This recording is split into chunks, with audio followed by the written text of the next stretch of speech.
Good morning, everyone. So the gospel that we look at today is Matthew's Gospel, chapter 11, and following on what he said yesterday in terms of the way we must behave ourselves in terms of divisions between people.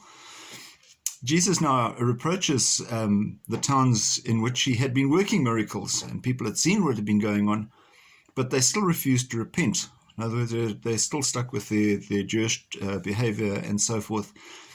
Maybe Gentile behavior, and they didn't come around to what his teaching was. So regardless of what he had done, he had done miracles, and they still didn't come around. But it occurred to me that these days we're very intent on focusing on God and expecting him to give us a solution to our predicament we are in terms of the pandemic. My wife and I had our second vaccine on Friday, and apart from having a bit of a sore arm, we're okay.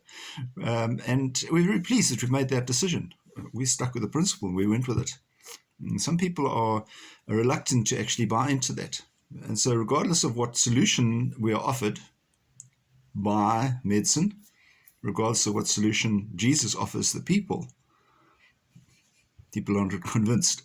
So he tries to persuade them to come around to his way of teaching, and science and medicine are trying to persuade us all to make sure that we have the vaccine and that we come around, and yet there's a lot of resistance to it. So it's a similar sort of teaching. Obviously, one is based on faith, one's based on medicine and practical living, but that's where we are. But what Jesus said is that we'll have to face the consequences of whatever our decision is.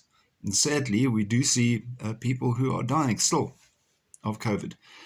If we have a look at the numbers that in the UK, where they seem to be quite successful with their vaccination program, the number of people who are actually dying percentage-wise has certainly reduced since people have been vaccinated. Not that there are fewer people who are catching it, but they are able to cope with it better because of the vaccine. And that's all it does for us. It just gives us the ability to perhaps resist it. It doesn't mean it's going to stop it altogether. Sometimes it may not stop it at all.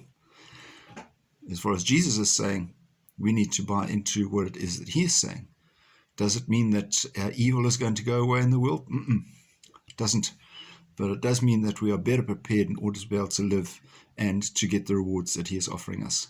So let's be courageous. Let's make sure we do the right thing today. And we want you to keep safe. So be careful out there. God bless. Bye-bye.